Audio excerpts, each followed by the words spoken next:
Hello everyone. आज हम पढ़ने वाले हैं क्लास 10 साइंस का चैप्टर नंबर 8 जिसका नाम है हाउ डू ऑर्गेनिज्म रिप्रोड्यूस।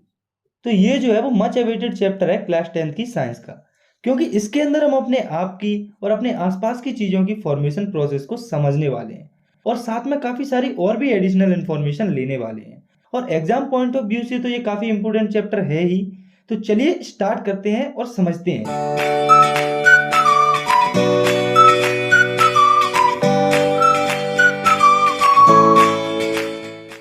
तो सबसे पहले हम ये समझते हैं कि ये रिप्रोडक्शन क्या होता है।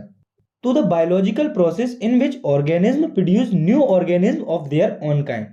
मतलब कि ये ऐसी बायोलॉजिकल प्रोसेस होती है जिसमें ऑर्गेनिज्म अपने जैसे न्यू ऑर्गेनिज्म को प्रोड्यूस करता है। लेकिन ये जो रिप्रोडक्शन होता है वो एक इसेंशियल लाइफ प्रोसेस नहीं होती, न्यूट्रिशन, रेस्पायरेशन और ट्रांसपोर्टेशन के जैसी। लेकिन ये फिर भी काफ़ी ज़्यादा इम्पोर्टेंट होती है। तो आइए अब हम ये जानते हैं कि ये जो रिप्रोडक्शन होता है वो क्यों इतना इम्पोर्टेंट होता है। तो रिप्रोडक्शन जो है वो स्पीसीज के कंटिन्यूएशन के लिए काफ़ी इम्पोर्टेंट होता है। कोई भी ऑर्गेनिज्म हो, चाहे वो यूनिसेलुलर हो या मल्टीसेलुलर हो, वो ये चाहता है कि उसकी स्पीसीज लॉन्ग टाइम तक इस अर्थ पर सर्वाइव करे। और इसी सर्वाइवल के कंटिन्यूएशन के लिए रिप्रोडक्शन काफ़ी इम्पोर्टेंट होता है। तो अब सवाल हमारे माइंड में ये आता है कि जो ऑर्गेनिज्म होते हैं क्या वो रिप्रोडक्शन की प्रोड्यूस में अपने आप की एग्जैक्ट कॉपीज प्रोड्यूस करते हैं। आइए इसके बारे में जानते हैं। तो होता क्या है, जब भी रिप्रोडक्शन होता है तब हमारे सेल के अंदर जो डीएनए होता है उसका रेप्लिकेशन होता है और उसकी कॉपीज बनती हैं।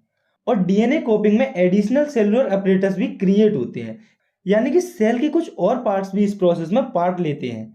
तो जब भी डीएनए की कॉपिंग की प्रोसेस होती है तो उसमें कुछ ना कुछ थोड़ा बहुत वेरिएशन यानी कि चेंज हमें देखने को मिलता है। तो हम यहाँ से लिख सकते हैं, during reproduction DNA copies generated will be similar but may not be identical to the original. मतलब कि रिप्रोडक्शन में जो डीएनए कॉपी होती है वो सिमिलर होती है पर बिल्कुल आइडेंटिकल यानी कि बिल्कुल एक जैसी नहीं होती। और ये जो डीएनए कॉपिंग के टाइम पर वेरिएशन होता है वो बेसिस होता है इवोल्यूशन का। तो अब हम देखते हैं कि वेरिएशन क्यों जरूरी होता है। तो अभी मैंने आपको बताया कि ये जो वेरिएशन होता है वो काफी इंपॉर्टेंट होता है इवोल्यूशन के लिए।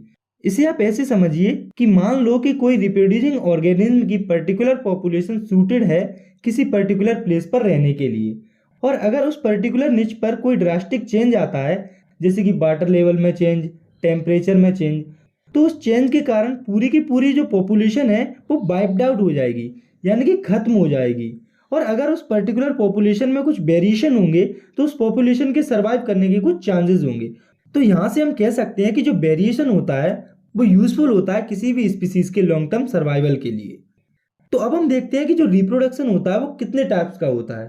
तो रिप्रोडक्शन दो टाइप्स का होता है, जिसमें कि पहला है एसेक्सुअल रिप्रोडक्शन और दूसरा है सेक्सुअल रिप्रोडक्शन। तो अब हम इन दोनों को बहुत ही अच्छे से डिटेल में समझने वाले हैं। तो सबसे पहले हम शुरुआत करते हैं एसेक्सुअल रिप्रोडक्शन से। तो the mode of reproduction which involve a single parent is called asexual reproduction. मतलब कि रिप्रोडक्शन का ऐसा मोड जिसमें कि सिर्फ एक पेरेंट इन्वॉल्व होता है उसे हम एसेक्सुअल रिप्रोडक्शन कहते हैं। तो अब हम देखते हैं एसेक्सुअल रिप्रोडक्शन के कुछ फीचर्स को, यानी कि फीचर्स ऑफ एसेक्सुअल रिप्रोडक्शन। तो इसका पहला फीचर है it consumes less time and energy. यानी कि जो एसेक्सुअल रिप्रोडक्शन होता है उसमें कम टाइम और कम एनर्जी इन्वॉल्व होती है। और ऐसा इसीलिए होता है क्योंकि एसेक्सुअल रिप्रोडक्शन में केवल एक ही पेरेंट इन्वॉल्व होता है, और इसीलिए वो पर्टिकुलर पेरेंट जब मैच्योर हो जाता है तो वो किसी पर भी डिपेंड नहीं होता रिप्रोडक्शन के लिए। इसीलिए एसेक्सुअल रिप्रोडक्शन में कम टाइम और कम एनर्जी इन्वॉल्व होती है सेक्सुअल रिप्रोडक्शन के कंपैरिजन में। और एसेक्सुअल रिप्रोडक्शन का दूसरा फीचर है it involves less variation which does not lead to evolution. तो आप जानते हैं कि एसेक्सुअल रिप्रोडक्शन में एक ही पेरेंट इन्वॉल्व होता है, जिसकी वजह से उसी पेरेंट के कैरेक्टरिस्टिक्स उसके ऑफस्प्रिंग में जाते हैं। तो जब सेम ही कैरेक्टर्स उसके ऑफस्प्रिंग्स में जाएंगे तो उसकी वजह से वेरिएशन काफ़ी कम होगा, जिससे इवोल्यूशन हमें काफ़ी नामात्र के लिए देखने को मिलेगा। वहीं अगर हम बात करें सेक्सुअल रिप्रोडक्शन की तो उसमें हमें ज़्यादा वेरिएशन देखने को मिलता है। और ऐसा इसीलिए होता है क्योंकि सेक्सुअल रिप्रोडक्शन में दो पेरेंट इन्वॉल्व होते हैं, जिसके कारण ऑफस्प्रिंग्स में कुछ कैरेक्टरिस्टिक्स मेल पेरेंट के आ जाते हैं और कुछ कैरेक्टरिस्टिक्स फीमेल पेरेंट के आ जाते हैं, जिससे जो ऑफस्प्रिंग प्रोड्यूस होता है सेक्सुअल रिप्रोडक्शन में वो काफ़ी डिफरेंट होता है उनके पेरेंट्स से, जिससे वेरिएशन भी काफ़ी ज़्यादा होता है, जिसकी वजह से इवोल्यूशन हमें काफ़ी ज़्यादा देखने को मिलता है। तो अब हम देखते हैं कि एसेक्सुअल रिप्रोडक्शन कितने टाइप्स का होता है। तो एसेक्सुअल रिप्रोडक्शन बेसिकली 6 टाइप्स का होता है।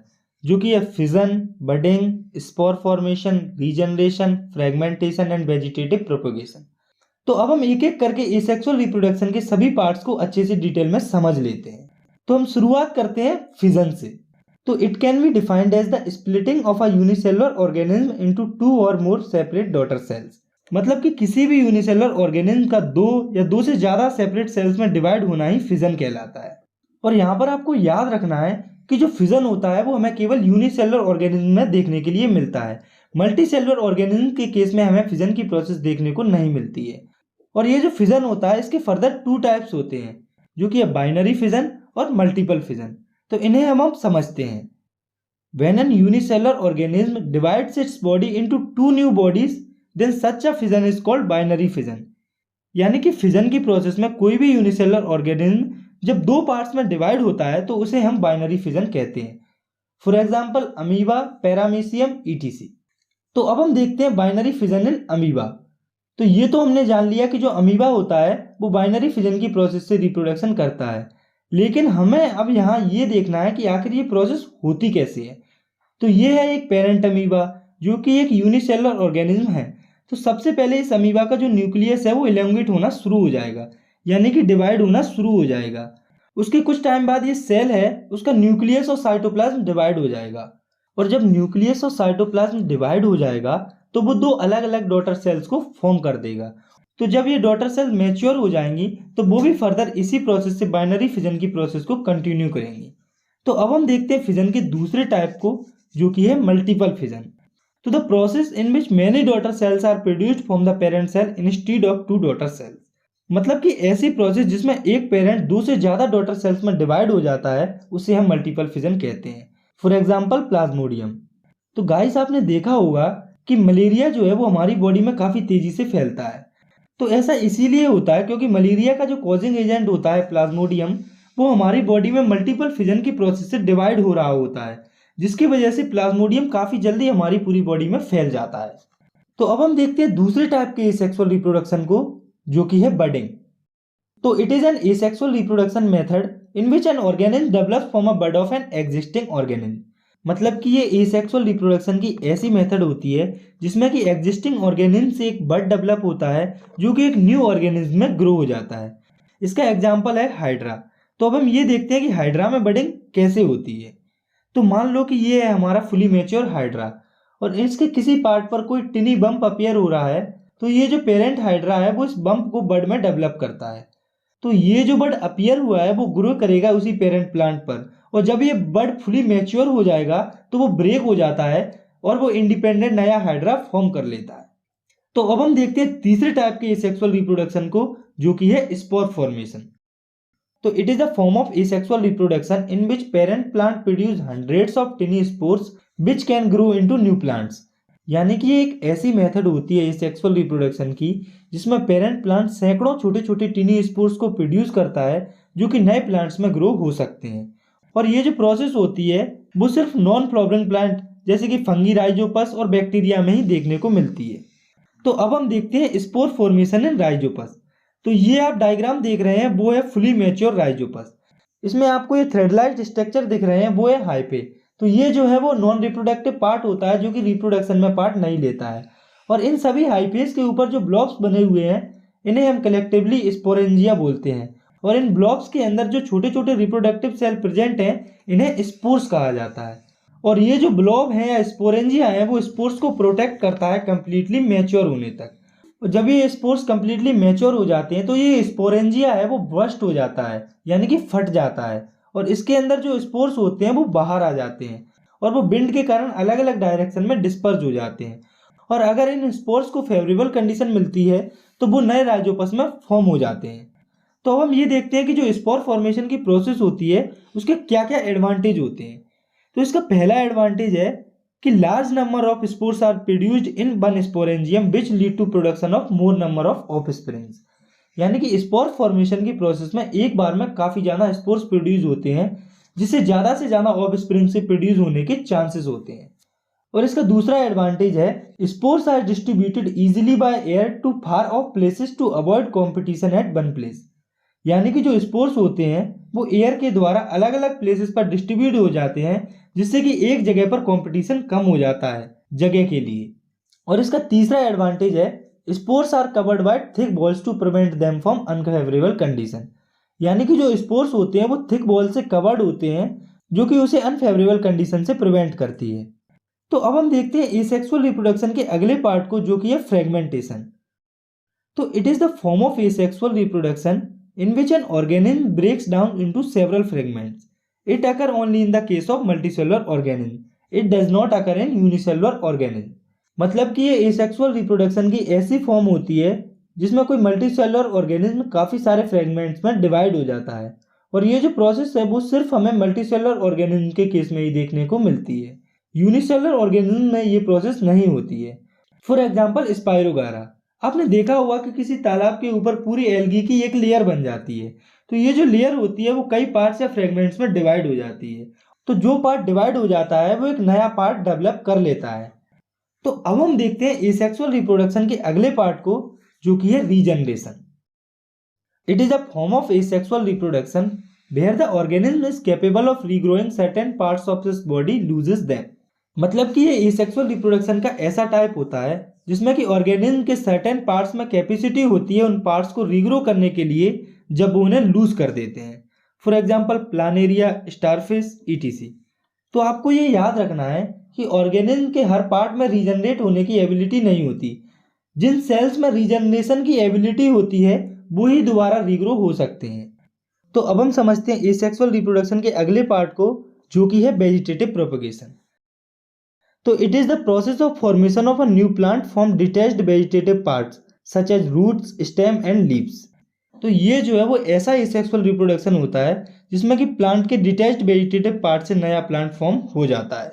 तो यहाँ हमें ये याद रखना है कि जो न्यू प्लांट है वो प्लांट के वेजिटेटिव पार्ट से फॉर्म होता है, ना कि रिप्रोडक्टिव पार्ट से।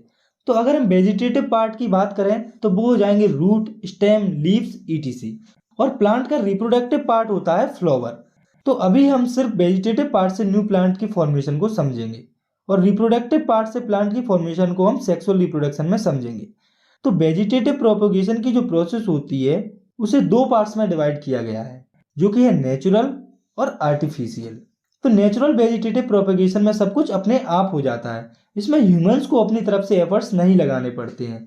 और ये जो है वो प्लांट्स के तीन वेजिटेटिव पार्ट, जो कि रूट, स्टेम और लीफ से होती है।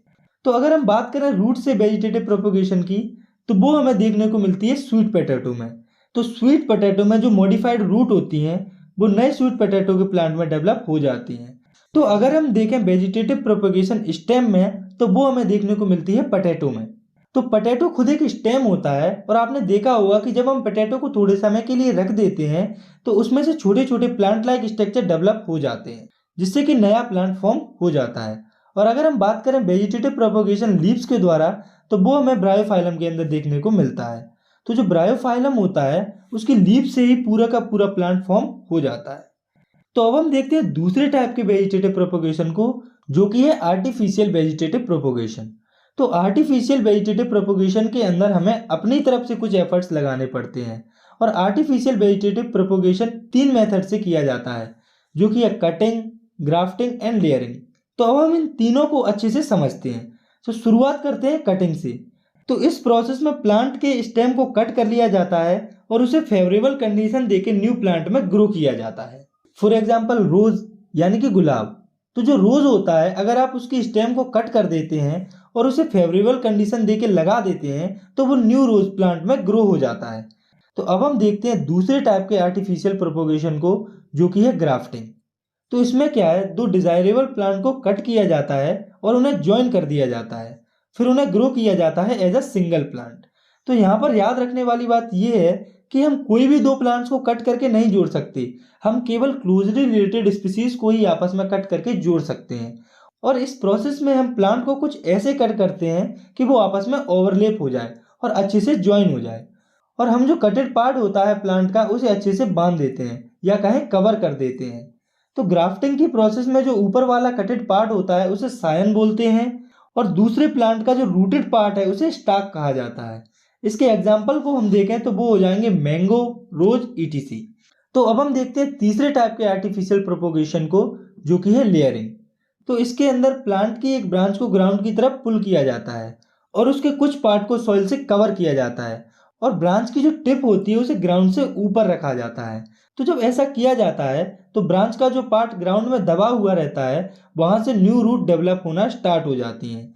For example jasmine, lemon, etc. तो यहाँ पर हमारा एसेक्सुअल रिप्रोडक्शन जो है वो खत्म होता है। जब आप हायर क्लासेस में जाएंगे तो आप इसे और ज़्यादा डिटेल में पढ़ेंगे। तो अब हम आगे बढ़ते हैं और समझते हैं सेक्सुअल रिप्रोडक्शन को। तो it can be defined as the production of new organism by the combination of genetic information of two individual of different sexes. तो सेक्सुअल रिप्रोडक्शन का मतलब होता है नए ऑर्गेनिज्म का प्रोडक्शन जब दो डिफरेंट सेक्सेस के ऑर्गेनिज्म का कॉम्बिनेशन हो।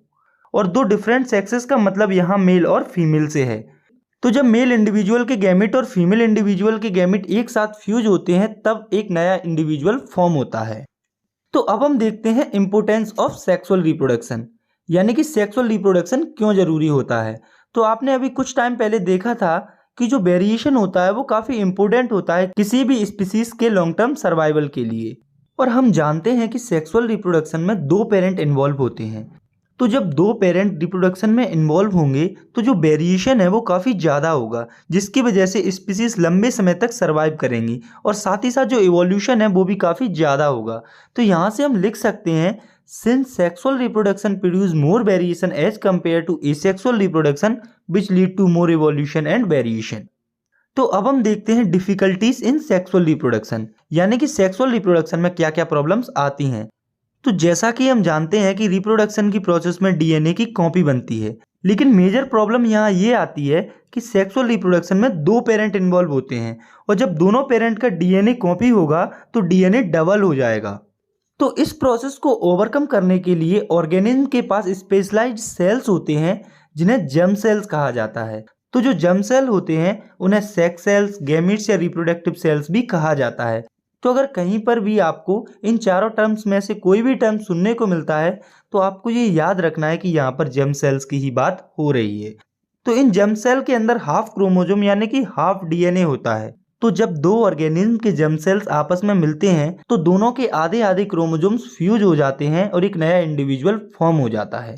तो आपको यहाँ ये याद रखना है कि जो फीमेल जर्म सेल होता है वो साइज में थोड़ा बड़ा होता है और उसमें फूड स्टोर होता है, और वहीं पर जो मेल जर्म सेल होते हैं वो मोटाइल होते हैं, यानी कि वे मूव कर सकते हैं और साइज में काफ़ी छोटे होते हैं। तो अब हम देखते हैं सेक्सुअल रिप्रोडक्शन के एक इम्पोर्टेंट इवेंट को, जो कि है fertilisation. The process in which male gamete and female gamete fuse together to form a cell called zygote is called fertilisation. यानी कि ऐसी प्रोसेस जिसमें मेल और फीमेल के गैमेट एक साथ फ्यूज होते हैं और जाइगोट फॉर्म करते हैं, तो उस प्रोसेस को हम फर्टिलाइजेशन कहते हैं। इसे हम आगे और भी अच्छी तरह से डिटेल में समझेंगे। फिलहाल हम समझते हैं sexual reproduction in flowering plant. तो इसे हम समझेंगे हिबिस्कस के प्लांट के थ्रू। तो ये है हमारा हिबिस्कस का फ्लावर। तो किसी भी फ्लावर में चार पार्ट होते हैं, जो कि है सेपल, पेटल, स्टेमन और पिस्टिल। तो जो स्टेमन और पिस्टिल होता है वो फ्लावर का रिप्रोडक्टिव पार्ट होते हैं, क्योंकि इनके अंदर ही जर्म सेल्स पाए जाते हैं। तो इन रिप्रोडक्टिव पार्ट्स के बेसिस पर फ्लावर को दो टाइप्स में डिवाइड किया गया है, जो कि है यूनिसेक्सुअल फ्लावर और बाइसेक्सुअल फ्लावर। तो अगर किसी फ्लावर में कोई एक भी रिप्रोडक्टिव पार्ट होता है, स्टेमन या पिस्टिल, तो ऐसे फ्लावर को हम यूनिसेक्सुअल फ्लावर कहते हैं। For example papaya and watermelon. और अगर किसी फ्लावर में दोनों रिप्रोडक्टिव पार्ट होते हैं, स्टेमन और पिस्टिल, तो ऐसे फ्लावर को हम बाइसेक्सुअल फ्लावर कहते हैं। For example hibiscus and mustard. तो चलिए अब हम आगे बढ़ते हैं। तो हमने ये तो जान लिया कि स्टेमन और पिस्टिल फ्लावर के रिप्रोडक्टिव पार्ट होते हैं। तो अब हमें देखना ये है कि कौन सा पार्ट मेल रिप्रोडक्टिव पार्ट होता है और कौन सा पार्ट फीमेल रिप्रोडक्टिव पार्ट होता है। तो जो स्टेमन होता है वो मेल रिप्रोडक्टिव पार्ट होता है, जो कि पोलन ग्रेन्स को रिलीज करता है, जो कि येलोइश होते हैं कलर में। आपने देखा होगा कि हमारे हाथ हल्के पीले हो जाते हैं जब हम प्लांट्स के स्टेमन को टच करते हैं। और इस स्टेमन के फर्दर टू पार्ट्स होते हैं, जो कि है एंथर और फिलामेंट। और जो पिस्टिल होता है वो फीमेल रिप्रोडक्टिव पार्ट होता है फ्लावर का, जो कि फ्लावर के सेंटर पर प्रेजेंट होता है। और इस पिस्टिल के भी फर्दर तीन पार्ट होते हैं, जो कि है स्टिग्मा, स्टाइल और ओवरी। तो अब आप इस पिक्चर को देखिए, ये है फीमेल रिप्रोडक्टिव पार्ट, जो कि है पिस्टिल। तो रिप्रोडक्शन के प्रोसेस में जो पोलन ग्रेन्स होते हैं वो एंथर से स्टिग्मा पर आ जाते हैं और एंथर से स्टिग्मा पर पोलन ग्रेन्स के आने की जो प्रोसेस होती है उसे हम पोलिनेशन कहते हैं। तो हम लिख सकते हैं the transfer of pollen grains from anther to the stigma of a flower is called pollination. और ये जो पोलिनेशन होता है वो फर्दर 2 टाइप्स का होता है, जो कि है सेल्फ पोलिनेशन और क्रॉस पोलिनेशन। तो जब सेम फ्लावर के एंथर के पोलन ग्रेन्स जब उसी सेम फ्लावर के स्टिग्मा पर अटैच हो जाते हैं तो उस पोलिनेशन को हम सेल्फ पोलिनेशन कहते हैं। और जब किसी दूसरे फ्लावर के पोलन ग्रेन्स किसी दूसरे फ्लावर की स्टिग्मा पर डिपॉजिट होते हैं तो ऐसे पोलिनेशन को हम क्रॉस पोलिनेशन कहते हैं। और यहाँ पर आपको ये याद रखना है कि सेल्फ पोलिनेशन केवल बाइसेक्सुअल फ्लावर में ही देखने को मिल सकता है, जबकि क्रॉस पोलिनेशन यूनिसेक्सुअल और बाइसेक्सुअल दोनों फ्लावर में देखने को मिल सकता है। तो अब सवाल हमारे माइंड में ये आता है कि ये जो पोलन ग्रेन्स होते हैं क्या ये अपने आप स्टिग्मा तक पहुंच जाते हैं? तो ऐसा नहीं है। ये पोलन ग्रेन्स कुछ एजेंट के द्वारा ट्रांसफर होते हैं, जैसे कि विंड, वाटर एंड एनिमल्स। तो अब हमें ये देखना है कि जब पोलन ग्रेन्स किसी एजेंट के द्वारा स्टिग्मा पर पहुंच जाते हैं तब उसका क्या होता है। तो इसके लिए हमें उसी पिक्चर को दोबारा ध्यान से देखना होगा। तो मान लो कि ये पोलन ग्रेन्स इस फीमेल रिप्रोडक्टिव पार्ट के ऊपर आ गए हैं। तो जब पोलन ग्रेन्स सुटेबल स्टिग्मा पर आ जाते हैं तो उन्हें जर्म सेल तक पहुंचना होता है, जो कि ओवरी में लोकेटेड रहते हैं। तो इस पोलन ग्रेन को ओवरी को रीच करने के लिए इस पोलन ट्यूब से पास होना होता है, जिसे कि स्टाइल कहा जाता है। तो जब पोलन ग्रेन्स ओवरी में पहुंच जाते हैं तो वो ओवरी के सेल के साथ फ्यूज होकर जाइगोट फॉर्म कर लेते हैं और फर्टिलाइजेशन की प्रोसेस हो जाती है। तो जब फर्टिलाइजेशन की प्रोसेस हो जाती है और जाइगोट बन जाता है तब जाइगोट, जो कि सेल का एक गुच्छा होता है, वो सेवरल टाइम डिवाइड होता है ओव्यूल के अंदर एम्ब्रियो को फॉर्म करने के लिए। तो जो ओव्यूल होता है वो एक टफ कोट डेवलप करता है, जो कि ग्रेजुअली एक सीड में कन्वर्ट हो जाता है। तो अब आप यहाँ देखिए, ये जो पार्ट है वो है ओवरी और इसके अंदर ये जो स्ट्रक्चर है ये है ओव्यूल और इसके अंदर ये जो डॉट लाइक स्ट्रक्चर आपको दिख रहे हैं ये है फीमेल जर्म सेल। तो जो पोलन ग्रेन्स होते हैं वो इन्हीं जर्म सेल्स के साथ फ्यूज होकर जाइगोट फॉर्म करते हैं। तो जब फर्टिलाइजेशन हो जाता है तो इस ओव्यूल के ऊपर एक थिक टफ कोट फॉर्म हो जाती है, जो कि ग्रेजुअली एक सीड में कन्वर्ट हो जाता है। और जो ओवरी होती है वो काफी जल्दी ग्रो होती है और फ्रूट को फॉर्म करती है। इसका एग्जाम्पल हो सकता है गुआवा का फ्रूट। और जब तक ये सब कुछ होता है तब तक फ्लावर के और पार्ट जैसे कि पेटल, सेपल, स्टेमन, स्टाइल और स्टिग्मा सिकुड़ जाते हैं और गिर जाते हैं। तो जो सीड होता है उसमें फ्यूचर प्लांट होता है और अगर उसे अप्रोप्रिएट यानी कि सही कंडीशन मिलती है तो वो भी एक नए प्लांट में फॉर्म हो जाता है और इस प्रोसेस को हम जर्मिनेशन कहते हैं। तो हमने यहाँ पर ये देखा कि फ्लावर के रिप्रोडक्टिव पार्ट कैसे काम करते हैं, लेकिन हमें अभी फ्लावर के दो और पार्ट्स को समझना है, जो कि है सेपल और पेटल। तो जो सेपल होता है वो प्रोटेक्ट करता है फ्लावर को उसकी इनिशियल स्टेज में, यानी कि जब फ्लावर ग्रो होना स्टार्ट ही हो रहा होता है तो सेपल उसे प्रोटेक्ट करता है। और जो पेटल होता है वो फ्लावर को अट्रैक्शन प्रोवाइड करता है, जिससे कि छोटे छोटे एनिमल्स और इंसेक्ट्स अट्रैक्ट होते हैं, जैसे कि बटरफ्लाई एटसेट्रा, जिससे कि पॉलिनेशन की प्रोसेस कंप्लीट हो पाती है। तो अब हम देखते हैं एक और इम्पोर्टेंट टॉपिक को, जो कि है डबल फर्टिलाइजेशन। तो आइए समझते हैं इसे। तो the process of fusion of one male gamete with the egg along with the union of second male gamete with the two polar nuclei और the second nucleus is called double fertilization। तो जब एक male gamete का fusion होता है egg के साथ, उसी के साथ दूसरे मेल गैमेट का फ्यूजन होता है दो पोलर न्यूक्लियाई के साथ, तो इस तरह के फर्टिलाइजेशन को हम डबल फर्टिलाइजेशन कहते हैं। तो अब आप इसे इस डायग्राम की हेल्प से समझिए। तो ये है ओवरी, जिसके अंदर रिलीज हुए पोलन ग्रेन्स या जर्म सेल्स आ चुके हैं, और ये आपको दो डॉट लाइक स्ट्रक्चर दिख रहे हैं, ये है पोलर न्यूक्लियाई। तो इस प्रोसेस में दो पोलन ग्रेन्स जो है वो ओव्यूल के अंदर एंटर करते हैं। तो ओव्यूल के अंदर यहाँ पर ये एग प्रेजेंट है और ये पोलर न्यूक्लियाई प्रेजेंट है। तो जो दो मेल गैमेट पोलर न्यूक्लियाई में एंटर हुए थे उसमें से फर्स्ट मेल गैमेट या पोलर न्यूक्लियाई जो है वो एग के साथ फ्यूज हो जाएगा, जो कि जाइगोट फॉर्म करेगा, और इस प्रोसेस को सिनगैमी कहा जाता है। और जो सेकेंड मेल गैमेट है वो फ्यूज करेगा इन दो पोलर न्यूक्लियाई के साथ और एंडोस्पर्म फॉर्म करेगा, और इस प्रोसेस को कहा जाता है ट्रिपल फ्यूजन। तो यहाँ पर हुआ क्या? तो सबसे पहले दो मेल गैमेट ओव्यूल के अंदर एंटर हुए, जिसमें से एक मेल गैमेट एग के साथ फ्यूज होकर जाइगोट बनाता है और इसे सिनगैमी कहते हैं। वहीं पर जो दूसरा मेल गैमेट होता है वो दो पोलर न्यूक्लियाई से फ्यूज होता है और एंडोस्पर्म फॉर्म करता है, और इसे ट्रिपल फ्यूजन कहा जाता है। और ये जो सिनगैमी और ट्रिपल फ्यूजन होता है इसे मिलाकर ही हम डबल फर्टिलाइजेशन कहते हैं। तो चलिए अब हम आगे बढ़ते हैं और समझते हैं इस चैप्टर के सबसे इंपॉर्टेंट टॉपिक को, जो कि है रिप्रोडक्शन इन ह्यूमन बींग्स, यानी कि ह्यूमन बींग्स के अंदर रिप्रोडक्शन। तो जो ह्यूमंस होते हैं वो सेक्सुअल मोड ऑफ रिप्रोडक्शन का यूज करते हैं। तो आइए देखते हैं कि ये जो प्रोसेस होती है वो कैसे काम करती है। तो जैसे जैसे हमारी उम्र बढ़ती है हमारी बॉडीज में कुछ चेंजेस होना स्टार्ट हो जाते हैं और ये जो चेंजेस होते हैं इन्हें हम दो कैटेगरीज में डिवाइड करते हैं। पहले चेंजेस में हम देखते हैं कि अर्ली एजेस में हमारी जो हाइट है वो काफ़ी अच्छी तरह से ग्रो करती है और हमारे जो मिल्क टीथ होते हैं यानी कि दूध के दांत होते हैं वो टूट जाते हैं और उनकी जगह पर परमानेंट टीथ आ जाते हैं। इन चेंजेस को हम ग्रोथ चेंजेस कंसीडर करते हैं। एक और टाइप के चेंजेस हमें हमारी बॉडी में अर्ली टीनेज ईयर में देखने को मिलते हैं जो कि है रिप्रोडक्टिव चेंजेस। तो टीनेज ईयर की अगर हम बात करें तो वो होती है लगभग 12 से 13 साल की एज। तो आइए अब हम इन चेंजेस को देखते हैं। तो कुछ चेंजेस जो हैं वो बॉयज और गर्ल्स में कॉमन होते हैं, तो पहले हम उन्हीं चेंजेस को देखते हैं। तो ऐसे टोटल 4 चेंजेस होते हैं जो कि कॉमन होते हैं बॉयज और गर्ल्स में, जिसमें कि पहला है growing of thick hair on the new parts of body such as armpits and the genital area between the thighs. यानी कि हम देखते हैं हमारी बॉडी के न्यू पार्ट जैसे कि आर्मपिट्स यानी कि कांख और जेनाइटल एरिया जो कि थाइज के बीच में होता है वहाँ पर थिक हेयर्स ग्रो होना स्टार्ट हो जाते हैं और वो जो एरिया होता है वो कलर में थोड़ा डार्कर हो जाता है। और दूसरा जो चेंज है वो ये है thinner hair can also appear on legs and arms as well as on face. यानी कि हमारे हाथ पैरों पर और हमारे चेहरे पर पतले पतले हेयर्स ग्रो होना स्टार्ट हो जाते हैं। और तीसरा चेंज है the skin frequently become oily and we might begin to develop pimples. यानी कि हमारी जो स्किन होती है वो ऑयली हो जाती है और हमें पिंपल्स होना भी स्टार्ट हो सकते हैं। लेकिन ये कंपलसरी नहीं है कि अगर हम टीनेज ईयर में आ गए तो हमें पिंपल्स होंगे ही, ये हमें हो भी सकते हैं और नहीं भी हो सकते। और चौथा जो कॉमन चेंज है वो ये है we begin to be conscious and aware of both our bodies and those of other in new ways. यानी कि हम जो है वो अब कॉन्शियस हो जाते हैं अपनी बॉडी की तरफ, अपने लुक्स की तरफ, और हमारा जो एटीट्यूड है अपोजिट जेंडर की तरफ उसमें भी हमें कुछ चेंजेस देखने को मिल सकते हैं। तो ये थे कुछ कॉमन चेंजेस जो कि हमें बॉयज़ और गर्ल्स दोनों में देखने को मिलते हैं। तो कुछ ऐसे भी चेंजेस होते हैं जो कि बॉयज़ में अलग होते हैं और गर्ल्स में अलग होते हैं, तो अब हम उन्हीं चेंजेस को डिस्कस करते हैं। तो सबसे पहले हम देखते हैं उन चेंजेस को जो गर्ल्स में अलग होते हैं। तो गर्ल्स में ऐसे 3 टाइप्स के चेंजेस होते हैं, इसमें कि पहला है size of breast began to increase. यानी कि गर्ल्स की जो ब्रेस्ट का जो साइज होता है वो बढ़ना स्टार्ट हो जाता है। और दूसरा है darkening of the skin of the nipples at the tip of breast. यानी कि जो ब्रेस्ट की टिप होती है या फिर जो निपल्स होते हैं वो डार्क हो जाते हैं कलर में।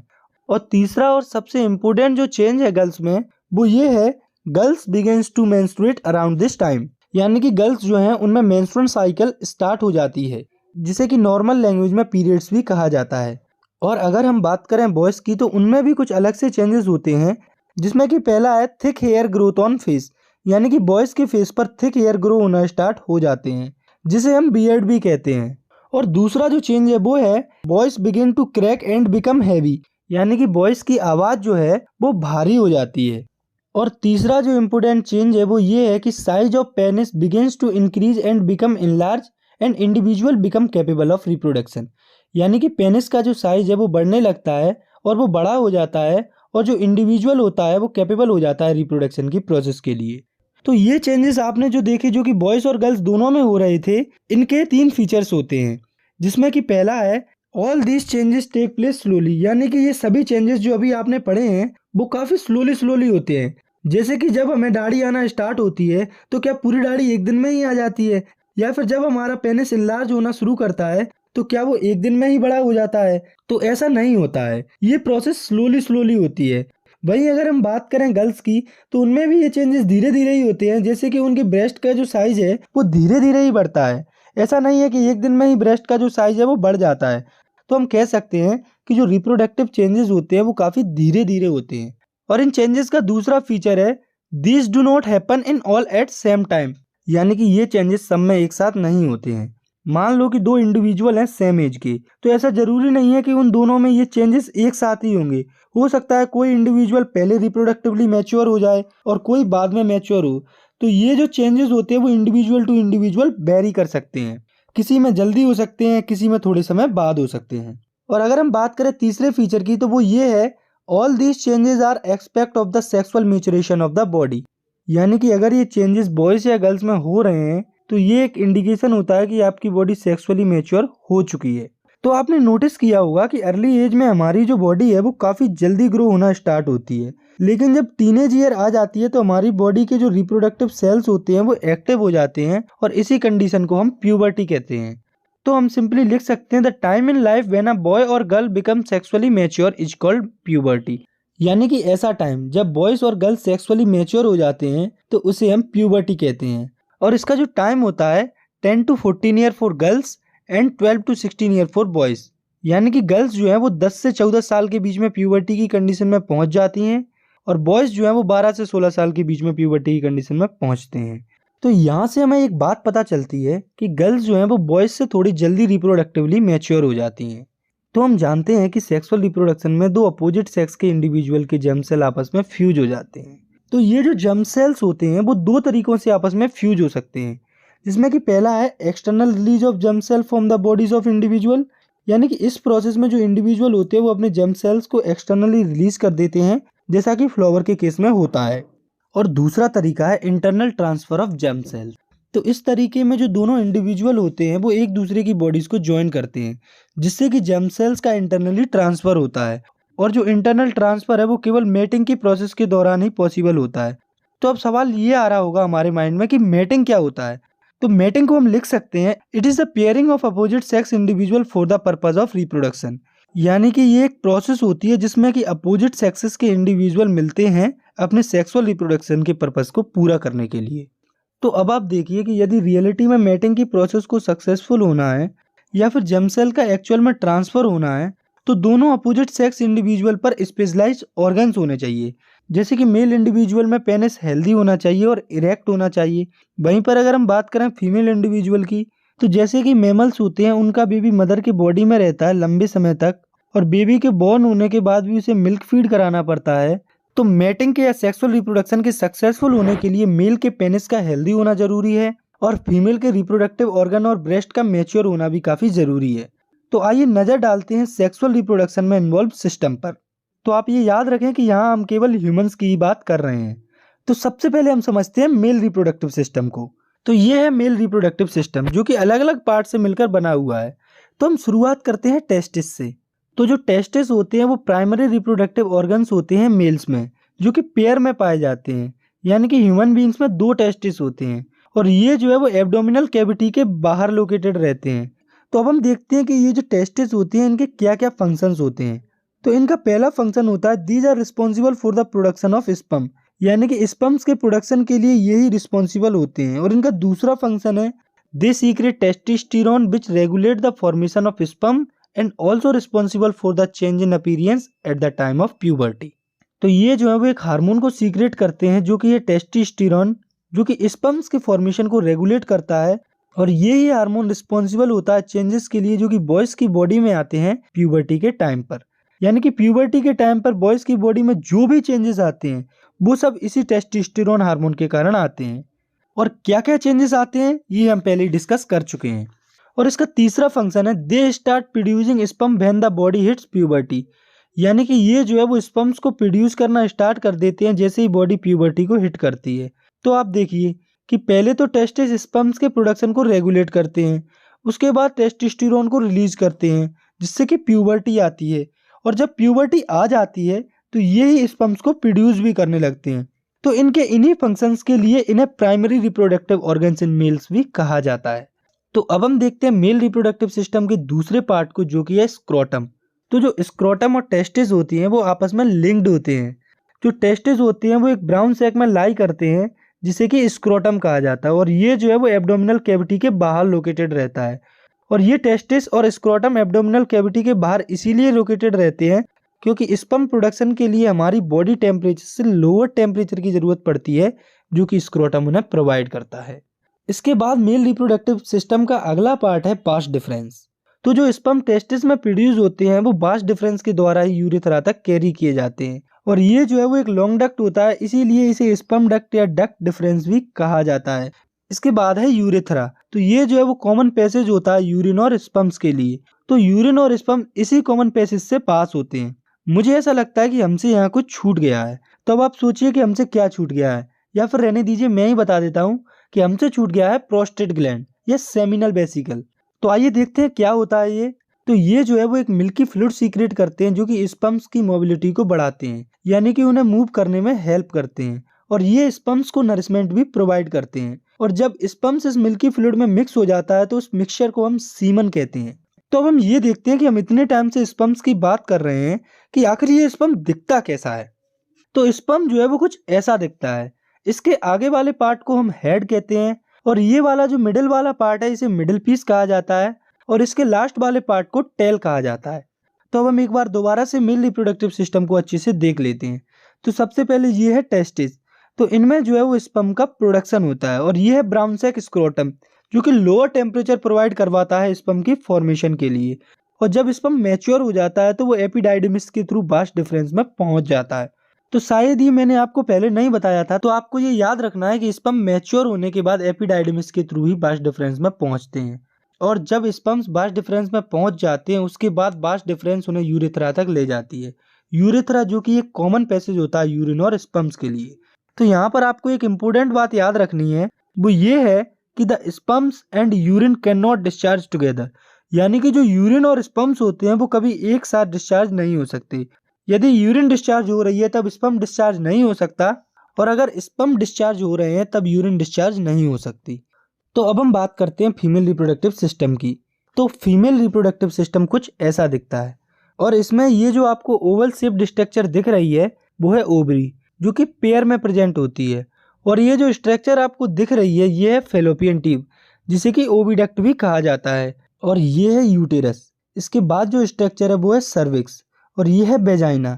तो इनके फंक्शंस को समझने के लिए हमें ये समझना है कि एक्चुअली रिप्रोडक्शन की प्रोसेस में होता क्या है। और जब आप उस प्रोसेस को समझ लेंगे तो आपको इन सभी के फंक्शंस अपने आप समझ में आ जाएंगे। तो सबसे पहले when mating occurs vagina receives sperm cells. तो जब मैटिंग यानी कि सेक्स होता है तो जो फीमेल्स की वेजाइना होती है वो स्पर्म सेल्स को रिसीव करती है। तो हमें यहाँ से वेजाइना का फंक्शन भी पता चलता है जो कि है स्पर्म सेल्स को रिसीव करना मैटिंग की प्रोसेस में। जब स्पर्म्स वेजाइना में आ जाते हैं तब sperms are carried through the cervix and then enter the uterus. यानी कि स्पर्म जो है वो सर्विक्स के थ्रू यूटेरस में एंटर कर जाते हैं। और जब स्पर्म्स यूटेरस में एंटर कर जाते हैं तो जो ओवरीज होती हैं फीमेल्स की उनमें काफ़ी सारे इमेच्योर एग प्रेजेंट होते हैं। और जब बॉडी प्यूबर्टी को हिट करती है तो ये एग मैच्योर होना स्टार्ट हो जाते हैं और हर एक ओवरी अल्टरनेटिवली हर एक महीने में एक एक एग को रिलीज करती है। और ओवरी जो एग को रिलीज करती है उसे female gamete, female germ cell या ओवम भी कहा जाता है। और ये जो ओवम या फीमेल गैमीट होती है वो ओविडक्ट में रिलीज होती है। तो अब जो एग है वो ओविडक्ट में आ चुका है। तो अब हम बात करते हैं स्पर्म्स की। तो जब भी मैटिंग होती है तो उस प्रोसेस में मिलियंस ऑफ स्पर्म्स एंटर करते हैं वेजाइना में। तो जो मिलियंस ऑफ स्पर्म्स एंटर करते हैं उनमें से ज़्यादातर जो स्पर्म सेल्स होते हैं वो मर जाते हैं। तो हमने अभी देखा था कि कुछ स्पर्म सेल्स सर्विक्स के थ्रू यूटेरस में पहुंच चुके हैं। तो जो स्पर्म्स होते हैं वो यूटेरस से पास होकर फेलोपियन ट्यूब में एंटर करते हैं। तो यहाँ भी एक गौर करने वाली बात है कि जो स्पर्म्स यूटेरस में होते हैं उन्हें नहीं पता होता कि किस फेलोपियन ट्यूब में इस मंथ में एग रिलीज हुआ है। तो स्पर्म्स दोनों लेफ्ट और राइट वाली फेलोपियन ट्यूब में एंटर कर जाते हैं। तो जो स्पर्म रॉन्ग फेलोपियन ट्यूब में एंटर कर जाते हैं वो तो वैसे ही डिस्ट्रॉय हो जाते हैं। रॉन्ग से मेरा मतलब है कि उस वाले फेलोपियन ट्यूब में जिसमें कि इस मंथ एग रिलीज नहीं हुआ है। तो कुछ स्पर्म तो ऐसे डीएक्टिवेट हो जाते हैं और कुछ स्पर्म जो है वो उस फेलोपियन ट्यूब की तरफ जाते हैं जिसमें कि एग रिलीज हुआ है। तो अभी भी काफ़ी सारे स्पर्म सेल्स होते हैं जो कि बच जाते हैं। तो इन बचे हुए स्पर्म सेल्स में से ही कोई एक स्पर्म्स एग से फ्यूज हो जाता है और जाइगोट फॉर्म कर लेता है। और ये जो प्रोसेस है वो कहाँ पर हो रही है, तो ये जो प्रोसेस है वो फेलोपियन ट्यूब के अंदर हो रही है। तो फर्टिलाइजेशन की प्रोसेस में जो जाइगोट बनता है वो डिवाइड होता है एम्ब्रियो को फॉर्म करने के लिए। तो हुआ क्या, सबसे पहले स्पर्म सेल आया, वो फ्यूज हुआ एग के साथ और जाइगोट फॉर्म होता है। उसके बाद जो जाइगोट होता है वो डिवाइड होता है और एम्ब्रियो फॉर्म होता है। तो यहाँ से मेन जो प्रोसेस है वो अब शुरू होती है। तो जब जाइगोट एम्ब्रियो में कन्वर्ट हो जाता है तो जो यूटेरस होता है वो अपने आप को रेडी करता है उस पर्टिकुलर एम्ब्रियो की इम्प्लांटेशन के लिए। इम्प्लांटेशन का मतलब उसको रखने के लिए। तो इसके लिए यूटेरस की जो इनर लाइनिंग होती है वो थिक होने लगती है और वो रिचली सप्लाइडेड हो जाती है ब्लड वेसल से। तो ऐसा होता क्यों है, तो ऐसा होता है डेवलपिंग एम्ब्रियो को नरिशमेंट देने के लिए। तो जब यूटेरस रेडी हो जाता है इम्प्लांटेशन के लिए तो जो एम्ब्रियो होता है वो इम्प्लांट हो जाता है यूटेरस में। तो जैसे ही एम्ब्रियो इम्प्लांट हो जाता है तो एक स्पेशल टिश्यू डेवलप होना स्टार्ट हो जाता है यूटेरस और एम्ब्रियो के बीच में जिसे कि प्लासेंटा कहा जाता है। और ये जो प्लासेंटा होता है वो एक कनेक्शन होता है एम्ब्रियो और मदर साइड के बीच में। और इसकी जो एम्ब्रियो साइड होती है उसमें विलाई प्रेजेंट होती हैं और जबकि इसकी मदर साइड में ब्लड स्पेसेस पाई जाती हैं। तो जो मदर की साइड में जो ब्लड स्पेसेस होती हैं उनमें ब्लड के थ्रू ऑक्सीजन और ग्लूकोज पहुंचाई जाती है डेवलपिंग फीटस तक। तो ग्लूकोज और ऑक्सीजन डेवलपिंग फीटस तक पहुंचते हैं तो डेवलपिंग फीटस उस ऑक्सीजन और ग्लूकोज को यूज करता है और कार्बन डाइऑक्साइड और यूरिया को as a waste product release करता है। और ये जो वेस्ट मटेरियल होता है वो प्लेसेंटा के थ्रू रिलीज होता है। तो ये तो हमने देख लिया प्लेसेंटा का वर्क। तो जो एम्ब्रियो होता है वो यहीं पर यूटेरस में ही कम्प्लीटली डेवलप होता है और इस पूरे पीरियड को यानी कि एम्ब्रियो डेवलपमेंट के पीरियड को गेस्टेशन पीरियड कहा जाता है, जो कि 9 मंथ्स का होता है। तो ये तो बात हो गई कि जब एग जो है वो फर्टिलाइज हो जाता है, यानी कि जब स्पर्म सेल्स होते हैं वो फीमेल के पास होते हैं। लेकिन हर कंडीशन में तो ऐसा नहीं होता है कि स्पर्म सेल्स फीमेल के पास हो उसे फर्टिलाइज करने के लिए। तो अब हम देखते हैं what happens when egg is not fertilised, यानी कि क्या होता है जब एग जो है वो फर्टिलाइज नहीं होता। तो जब एग फर्टिलाइज नहीं होता तो ये लगभग 1 से 2 दिन तक जिंदा रहता है। तो जैसा कि हम जानते हैं कि जो ओवरी होती है वो हर महीने एग को रिलीज करती है, इसीलिए जो यूटेरस होता है वो हर महीने अपने आप को फर्टिलाइज्ड एग को रिसीव करने के लिए प्रिपेयर करता है। और ये प्रिपेयर कैसे करता है अपने आप को, तो इसके लिए ये देखिए, ये जो यूटेरस है इसकी जो लाइनिंग होती है वो थिक और स्पॉन्जी हो जाती है, जो कि एम्ब्रियो को नरिश कर सकती थी। तो लेकिन यहाँ पर जो फर्टिलाइजेशन है वो हुआ ही नहीं, इसीलिए इस लाइन की कोई ज़रूरत नहीं है। इसीलिए ये जो लाइन है वो धीरे धीरे टूट जाती है और वेजाइना से एज अ ब्लड और म्यूकस बाहर निकल जाती है। और ये जो साइकिल होती है वो हर महीने में होती है और इस साइकिल को मेंस्ट्रुअल साइकिल भी कहा जाता है, जो कि यूजुअली 2 to 6 डेज तक लास्ट करती है। तो यहाँ पर हमें मेंस्ट्रुअल साइकिल से रिलेटेड 2 इम्पोर्टेंट टर्म्स को समझना है, जो कि है मेनार्क और मेनोपॉज। तो पहले हम समझते हैं मेनार्क को। तो menarche is defined as the first menstrual period in the female adolescent. तो किसी भी फीमेल इंडिविजुअल की पहली जो मेंस्ट्रुअल साइकिल या पीरियड होती है उसे मेनार्क कहते हैं। यानी कि कोई भी फीमेल इंडिविजुअल पहली बार जब मेंस्ट्रुएट करती है तो उस कंडीशन को मेनार्क कहते हैं। और फीमेल्स में मेनार्क की एवरेज एज होती है 12.4 ईयर्स। तो अब हम समझते हैं दूसरे इंपोर्टेंट टर्म को, जो कि है मेनोपॉज। तो it can be defined as the time of life when a women ovary stop producing hormones and egg and menstrual periods stop.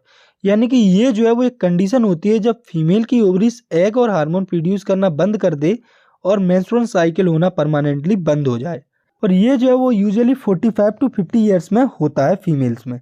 तो यहाँ इस क्लास में हमें ह्यूमन रिप्रोडक्शन के बारे में सिर्फ इतना ही पढ़ना है, लेकिन मैं आपको बता देता हूँ ये डिटेल हिस्ट्री नहीं है ह्यूमन रिप्रोडक्शन की। तो अगर आप अगली क्लास में बायोलॉजी स्ट्रीम सेलेक्ट करते हैं तो आपको ह्यूमन रिप्रोडक्शन की डिटेल स्टडी करने को मिलेगी। तो अब हम बढ़ते हैं हमारे अगले और इस चैप्टर के लास्ट टॉपिक पर, जो कि है रिप्रोडक्टिव हेल्थ। तो it is a state of complete physical, mental and social well being in all aspect of reproduction. यानी कि ये जो है वो कंप्लीट स्टेट होती है किसी भी इंडिविजुअल की जिसमें वो फिजिकली, मेंटली और सोशली सही और अच्छी सोच रखता है रिप्रोडक्शन के हर एक एक्सपेक्ट में।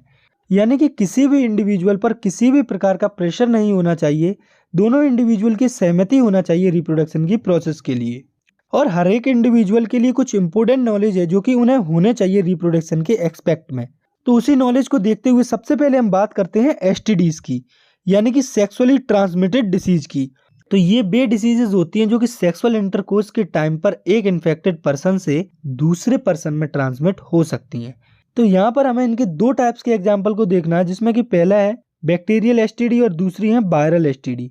तो बैक्टीरियल एसटीडीज में गोनोरिया और सिफिल्स आपके एग्जाम्पल हैं। तो वायरल एसटीडीज में एचआईवी और वार्ड्स आपके एग्जाम्पल हैं। तो यहाँ हमें इनके बारे में बस इतना ही जानना है। तो अब मैं आपको थोड़ी सी एडिशनल इन्फॉर्मेशन देने वाला हूँ जो कि मुझे लगा कि आपको होनी चाहिए। तो अभी आपने एक वायरल डिसीज का नाम सुना था एचआईवी। तो एचआईवी होता है ह्यूमन इम्यूनो डिफिशियंसी वायरस, जो कि एड्स के लिए रिस्पॉन्सिबल होता है। तो एड्स का फुल फॉर्म होता है एक्वायर्ड इम्यूनो डिफिशियंसी सिंड्रोम, जो कि एक बहुत ही खतरनाक डिसीज होती है जिसका कि इलाज अभी पॉसिबल नहीं है। तो अब हम बात करते हैं कॉन्ट्रासेप्शन मेथड की।